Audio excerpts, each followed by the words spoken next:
Nowadays ay masyado na pong nagiging advance ang mga motorcycle. Kagaya na lamang po nito pong cruiser bike na ito. Hindi nyo po ba alam na ito pong kanyang rear shock absorber ay naka-air suspension po ito? Biruin nyo po, tumataas po ito at bumababa. Depende po sa taas at bigat ng rider. O di ba? Napaka-advance ng kanyang technology. Ito po pala ang Benda Dark Plug 500. Silipin natin ngayong araw. Tara!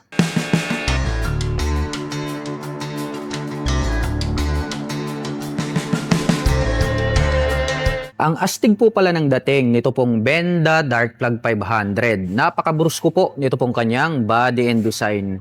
Ito pong kanyang main headlight ay rounded shape po ito. At kung inyo pong makikita ay nahahati po ito sa dalawa. Meron po siyang Benda logo sa gitna. At naka full LED na po ito pong kanyang high beam at low beam. At meron po siya ritong mga daytime running light.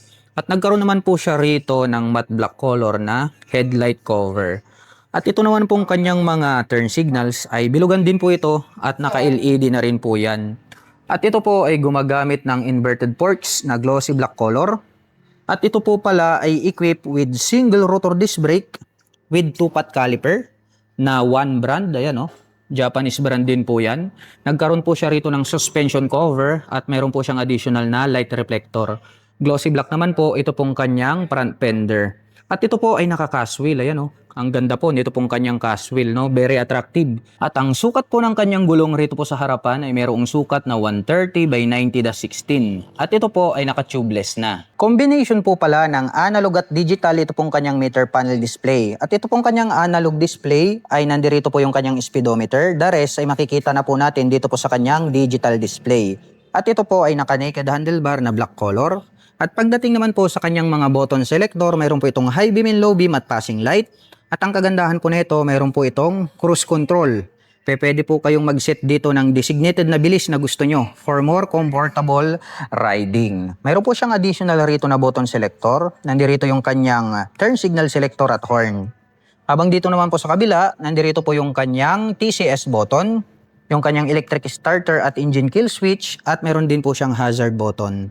Itim po ang kulay nito pong kanyang mga handle grip at black color din po ito pong kanyang clutch lever. Itim din po ang kulay nito pong kanyang front brake lever at ito po ay adjustable. At ito pong kanyang fuel tank, napaka-timeless ng pagkakadesign, Ang laki po nito at glossy black po siya. At unique po ang pagkakadesign nito pong kanyang fuel tank dahil nagkaroon po siya ng extension cover dito na parang patuka. At gray color naman po ito pong kanyang fuel tip. At nagkaroon po siya ng Benda badge na naka-emboss rito po sa bandang gitna. At ito po pala ay mayroong fuel tank capacity na 16 liters. At mayroon naman po itong fuel consumption na 22 km per liter.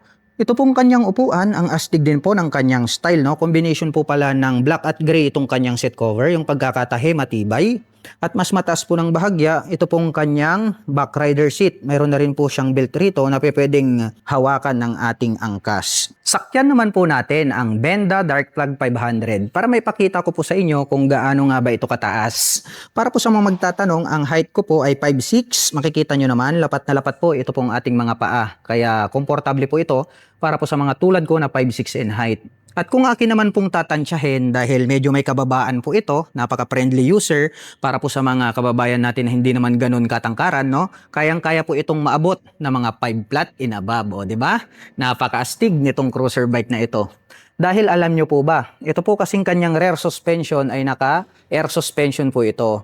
So kusa po itong tumataas at bumababa, depende po sa tangkad or taas ng rider na gagamit. Kaya don't worry po regarding po sa inyong mga height dahil talagang kayang-kaya po itong maabot ng mga kababayan natin na hindi naman ganun katangkaran. At para po sa mga nakapanood ng video na ito at interesado po kayong maglabas nito pong cruiser bike na ito, ay maaari nyo po akong i-PM at i-message. At kung naghahanap naman po kayo ng mga accessories gaya po ng crash guard, rear carrier, top back, side panners, motorcycle cover, di kaya helmet, ay ilalagay ko na lang po yung link dyan po sa description box sa ibaba para hindi na po kayo mahirapang maghanap. At ito pong kanyang engine, naka B4 po ito. Kaya meron po siyang logo rito ng Benda B4. So kaya V kasi B po yung align nito pong kanyang engine. Kaya halimaw yung tunog po niyan. At ito po pala ay mayroong 6-speed manual transmission, with slipper clutch na po yan. At ito pong ating foot pegs para po sa ating rider at back rider ay meron po itong mga rubber cover on top na anti-slip. At ito po pala ay mayroong side stand pero wala po itong center stand dahil sobrang bibigat na po nito pong motor na ito. Gray color naman po ito pong kanyang side stand. At ito po palang kanyang side profile ay alloy po pala yung kanilang ginamit dito na gray color. At nakikita po natin dito kung gaano kakapal ito pong kanyang alloy body frame kaya talagang matibay po siya. At ang nakakamangha po rito po sa Benda Dark Plug 500 ay ito pong kanyang rear shock absorber.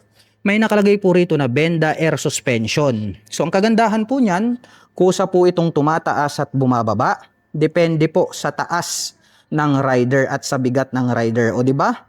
Napakaastig nito pong kanyang rear suspension dahil nga air suspension na po yan. So makakapagbigay po talaga ito ng outstanding na bouncing performance. Kumbaga komportable talaga po siya.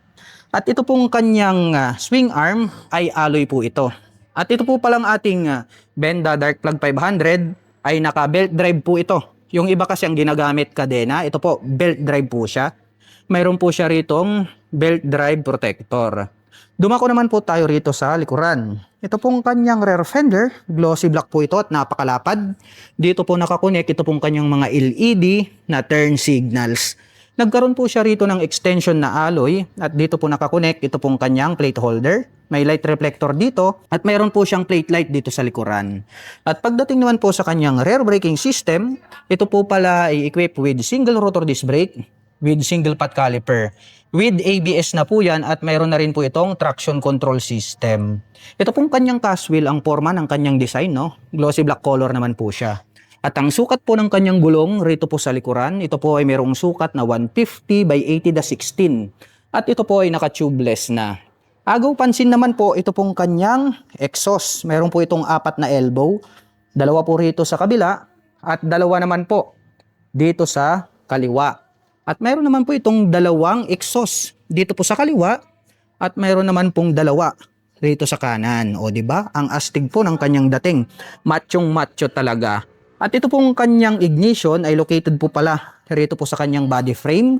Dito po banda sa ibaba nitong kanyang tangke. At ito po ay gumagamit ng mechanical key. At ito pong kanyang foot brake ay die-cast na rin po ito na black color. At pag-usapan naman po natin ang kanyang engine specifications. Ito po ay mayroong 496.4 cubic centimeter engine displacement to be exact. Naka B4 engine with 16 valves. At ito po ay nakakapag-provide ng maximum power na 35 kW at 9,500 RPM. Habang nakakapagbigay naman po ito ng maximum torque na 42 Nm at 7,300 RPM. At ang presyo po ng Benda Dark Plug 500 ay nagkakahalaga po ito ng 450,000 pesos. At kung gusto mo pong kumuha ng hulugan ay kailangan mo pong mag-down payment ng 183,000 pesos. At mayroon po itong monthly installment na 17,050 pesos sa loob ng 2 taon.